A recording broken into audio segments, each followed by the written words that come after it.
What is your definition of a high-performance person? Being all that you can be every day. 24/7, 365, being all you can be. If we would like to improve the quality of our lives, personally and professionally, what would be your advice?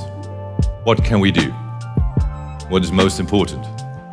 Well, the most important thing is self-esteem. The people that we read about, the people that we admire, the Elon Musks, the Steve Jobs, the Warren Buffetts, etc., all have one thing in common.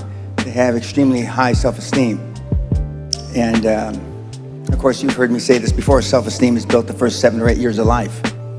And unfortunately, we're with our parents the first 7 or 8 years of life. Ergo, we don't have too much high self-esteem. But to build high self-esteem, and the way you build high self-esteem, if you're 25, 35, or 45, is to be around, surround yourself with other people that have high self-esteem. Show me your friends and I'll show you your future. And so you can reverse your childhood by who you associate with. How do you do that? Well, you find people that are where you want to be, but they're already there. You're 22 years old, you're 32, you're 41 years old, and there's a guy or a gal who's 45 years old who is where you want to be. They've accomplished a lot of things. If you're into, they're saving the world, they're using their money for good causes, go associate with those people, be around those people. And they're easy to find, but they're not going to knock on your door. They're not going to come to your apartment or your flat and ask you, oh, can I help you? And again, the best tool I've ever seen, and it's like it was designed for this, is LinkedIn. It's the best social media tool there ever was for what we're discussing. And you can find these people. Now just remember, everybody that's on LinkedIn, all the, 20 million or whatever people that are on LinkedIn are all there for one reason. They're there because they want to do business, they want to meet people. Unlike some of the other social medias like Facebook or Twitter or, and I don't even know the names of the others, but I mean LinkedIn, they're there for a common purpose. They have a common bond, they have a common goal. They want to expand their horizons, and it's a great tool. But you say it's so easy? No, it's not. No, I'm not saying it's easy. I'm saying that makes it easier, that tool. But there are other people that want to be all they can be. There are other people that want to expand their horizons. Gallup did a poll in 2016, worldwide, 87.6% of all the people on the planet, 87.6% of all the people on the planet are unhappy. I'm going to say it again because I know these are Dutchmen, right? 87, we'll just round it off. 87% of everybody that walks the face of the earth, 7.65 billion people, are unhappy. So what went wrong? Well, I mean, where did it start? Well, if you were born in Biafra, I mean, the odds are against you. But if you were born in the Netherlands, which a lot of you were, rightly or wrongly, you had a better chance, a better opportunity than the poor kid born in Biafra. Okay? What have you done with it, if anything? Most of you, I can just look. I wore my glasses. Normally, I like to be filmed without my glasses, but last time I didn't wear my glasses, so I couldn't see your faces. I've got my glasses on now, so I can see your faces. You know what I'm getting at. You have not used the opportunities. Whereas the people in the third, fourth, fifth world countries use those opportunities to be all they can be. And money's not everything in the world, but money's the only thing anybody keeps track of.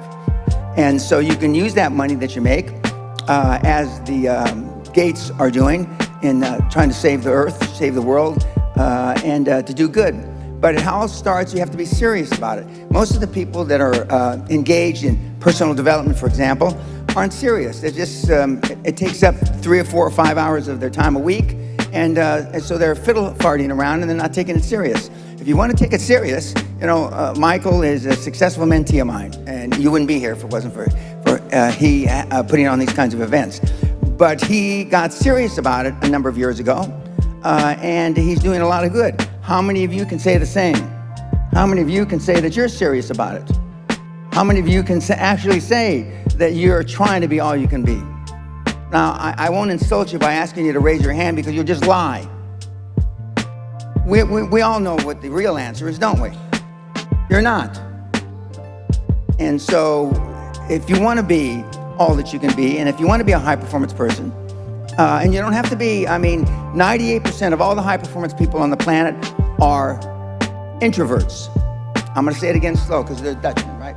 98% of all the people on the planet that are high-performance are introverts.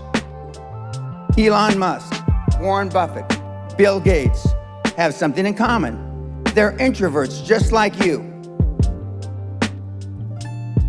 What means? Maybe we have to explain this more. Okay. Introverts meaning that you don't say what you really feel.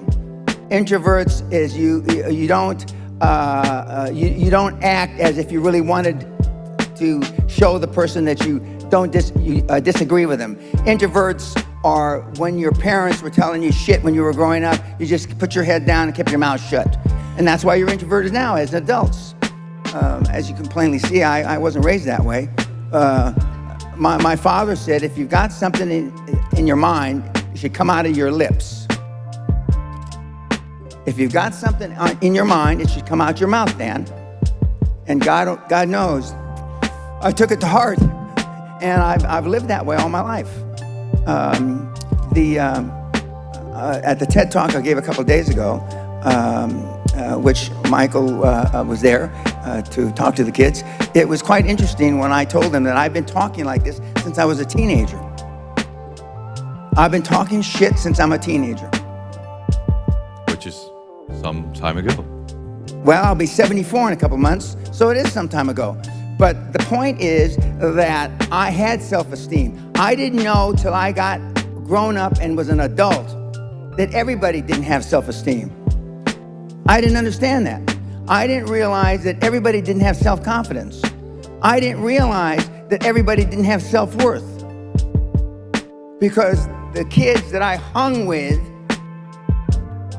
all were like I was. Because their parents were gave them a good role model. Most of the people that come to people like Michael or any of the gurus out there, and I call him a guru, come to them because you were lacking something in your childhood. In my particular case, a lot of people come to me because I'm the alpha male father they never had. I asked a question a couple days ago. How many of you can raise your hand, but how many of you have kids? Too bad, but anyway, you have kids, okay? Don't raise your hand now. How many of you would like to have your kids grow up just like your parents? You know the answer, don't you? Close to zero. Because they were shitty role models. Now, I'm not going to ask the second question. How many of you would like your kids to grow up and be like you? Allah forbid. God forbid. But being a high-performance person is a full-time job. Michael's known me over 20 years. I'm like this when I wake up in the morning to brush my teeth.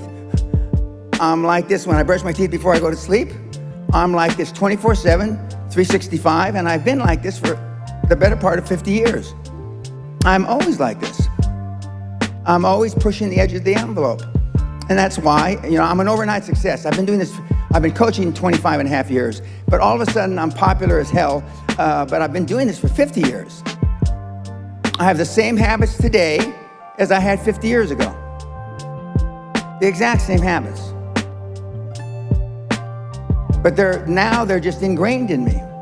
They're ingrained in me.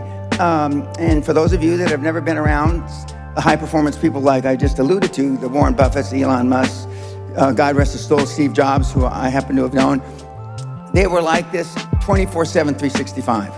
It wasn't an act.